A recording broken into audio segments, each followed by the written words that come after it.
Monsieur le Président de la République élu doit, avant son entrée en fonction, prêter serment devant le Conseil constitutionnel sous le Saint-Coran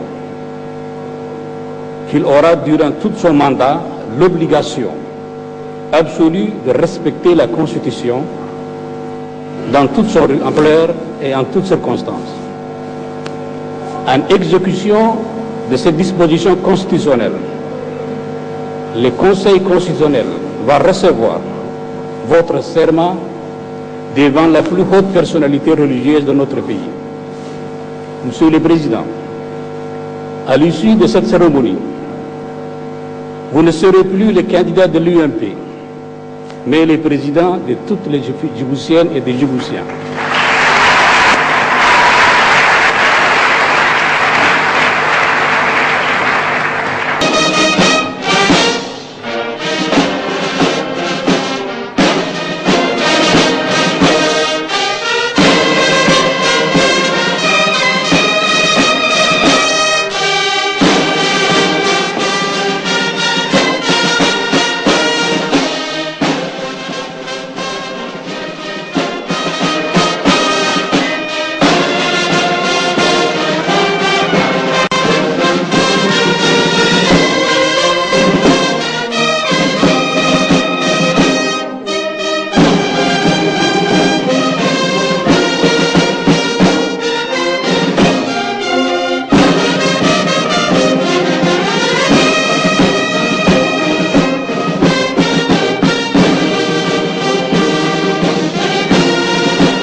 Excellent.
بسم الله الرحمن الرحيم.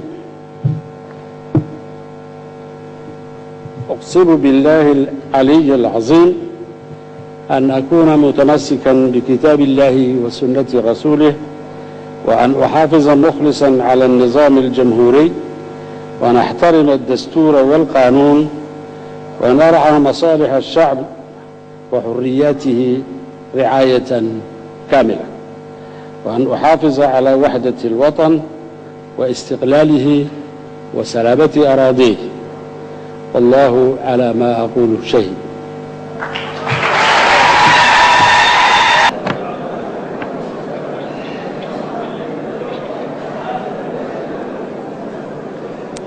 بسم الله الرحمن الرحيم. الحمد لله والصلاة والسلام على رسوله الأمين سيدنا وحبيبنا محمد صلى الله عليه وسلم. Excellences, Mesdames et Messieurs les chefs d'État et de gouvernement, Excellences, Mesdames et Messieurs les chefs de délégation, Mesdames et Messieurs les représentants des institutions, Mesdames et Messieurs les représentants des corps diplomatiques, des organisations régionales et internationales, Assalamu alaikum wa rahmatullahi wa barakatuh. Mes chers compatriotes, à cette journée si particulière, à la fois pour moi et pour mon pays, je voudrais souhaiter la chaleureuse bienvenue aux chefs d'État et de gouvernement qui nous font l'honneur et l'amitié d'être présents parmi nous.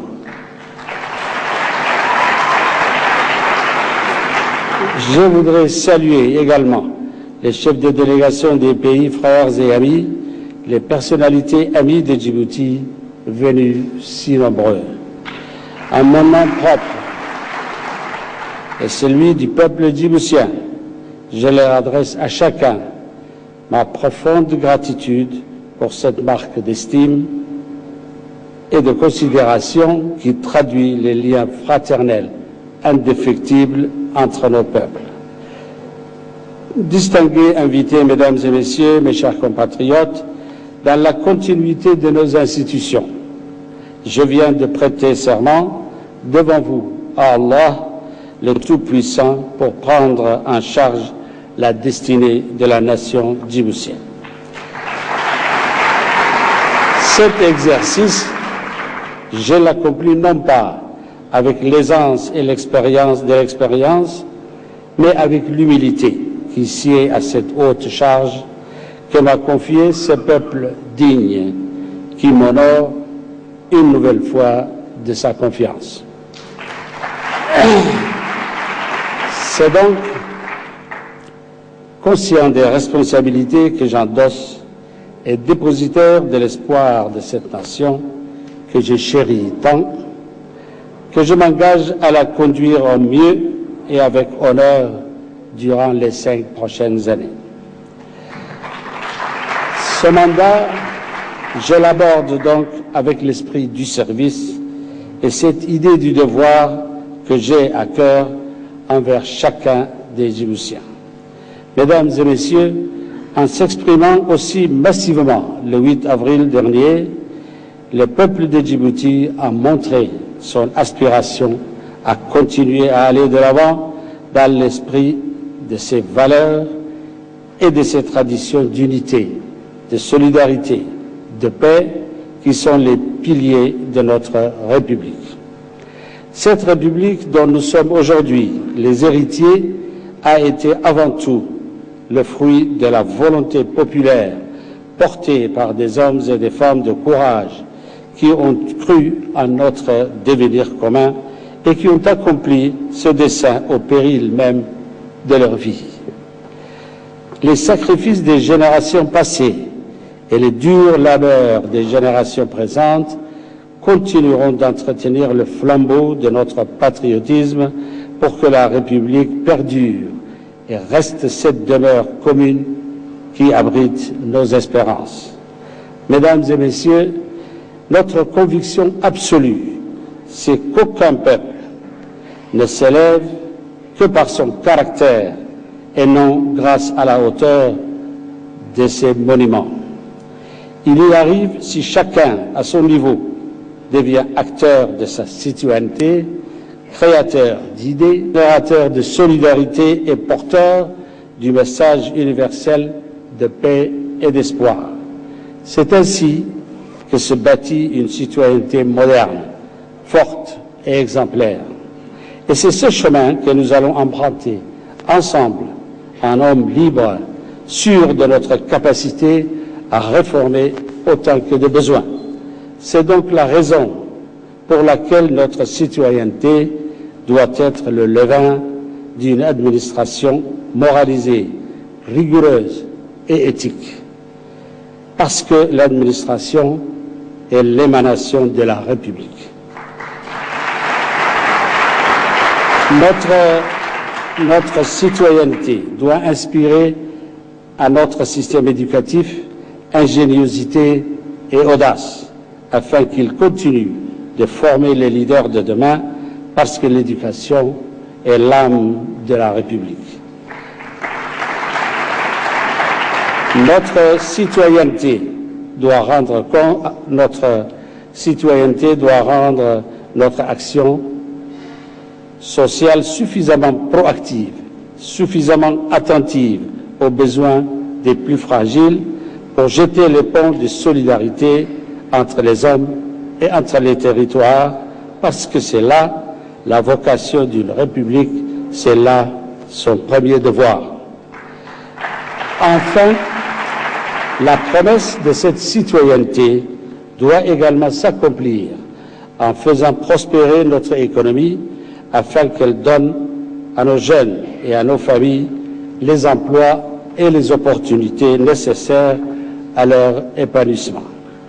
Pour cela, nous mettrons toutes nos énergies, toutes nos convictions dans la réalisation des projets structurants, certes coûteux, mais ô combien nécessaires à notre croissance d'aujourd'hui et de demain. Il s'agit bien entendu de ces routes, de ces ports, ces chemins de fer, qui sont autant de voies qui nous mèneront non seulement vers la prospérité chez nous, mais permettront aussi et surtout à notre continent de tisser les liens nécessaires pour échanger, commercer et ainsi engranger les opportunités pour une croissance africaine inclusive et pérenne. Il nous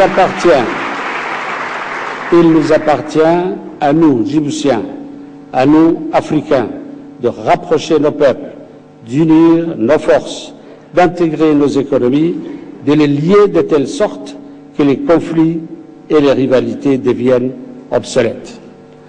Parce que nous aurons en ligne de mire la renaissance de notre continent. Nous allons faire fi des distractions, des dogmes éculés et des complexes d'antan pour ne pas rater notre rendez-vous avec l'histoire. Car oui, nous sommes bel et bien à un tournant décisif dans l'histoire de notre continent et devons décider si, oui ou non, nous prendrons à bras-le-corps notre destinée et devenir le continent de l'avenir. Si, oui ou non, nous allons contribuer au progrès de nos voisins et ainsi assurer notre propre prospérité. Allons-nous ainsi rester enfermés dans des considérations dépassées et des principes surannés qui nous feraient vivre dans la crainte du voisin? Quel serait alors le sens du sacrifice de nos aînés si l'Afrique perd de sa générosité et de son esprit d'entraide? Quel est le sens de cette indépendance si chèrement acquise si nous demeurons indigents de nos propres richesses? Mesdames et messieurs, nombreux sont ceux qui mettent en doute notre capacité à mener de front nos projets d'avenir. À cela, nous leur répondons que nos ambitions n'ont d'égal que notre volonté de nous affranchir de tout ce qui pourrait brider nos énergies et nos talents, et que plus que jamais, nous avons foi en l'avenir. Car nous croyons à l'appétence de notre jeunesse, de nos hommes, de nos femmes, à relever les défis du monde moderne. Nous croyons en notre capacité à bâtir des hommes forts et des États solides, garants de la souveraineté de la sécurité et de la prospérité de nos peuples. Face à un monde de plus en plus menaçant et devant la tentation de l'extrémisme qui met en péril notre vivre ensemble, nous croyons à la tolérance, à la modération, à la générosité, à l'ouverture aux autres,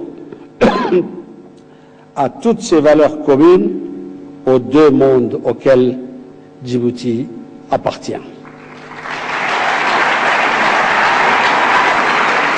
Car Djibouti est africaine, elle est aussi arabe. Et nous croyons à ce qui existe de meilleur dans ces deux mondes et nous aspirons à en être l'émanation et la digne représentation.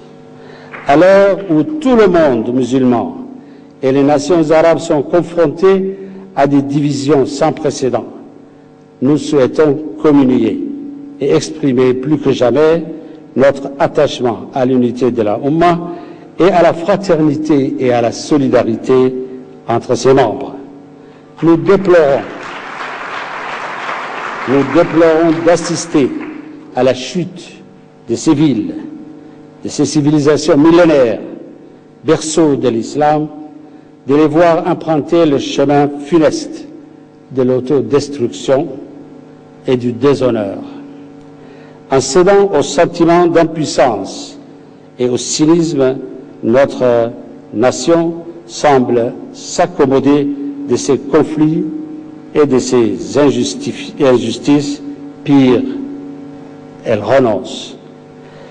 En n'agissant pas pour son unité, c'est son identité, son essence même qu'elle remet en cause, en question. C'est la raison pour laquelle il est vrai que nous sachions raison garder que nous aidons nos frères à retrouver le chemin du dialogue et de la cohésion. Nous croyons que des citoyens forts de leurs valeurs, de leur histoire, agiront comme autant de remparts à l'intolérance, au fanatisme et au repli identitaire. Parce que notre plus grande réussite aura été celle d'avoir ancré notre idée de la République, notre fervent attachement à la patrie et de l'amour du prochain dans la conscience collective de nos peuples. Puisse Allah, le Tout-Puissant, nous accorder par sa miséricorde le salut et raffermir dans nos cœurs notre attachement à la paix et à la patrie. Vive la République, vive nos peuples. Je vous remercie. Marhaba.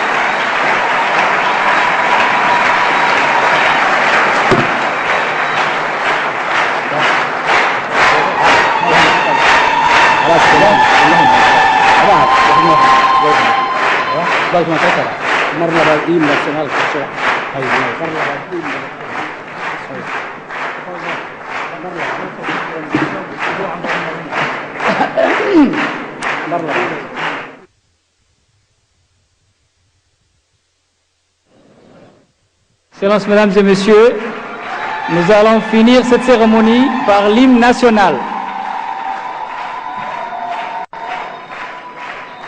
Nous allons terminer la cérémonie par l'hymne national.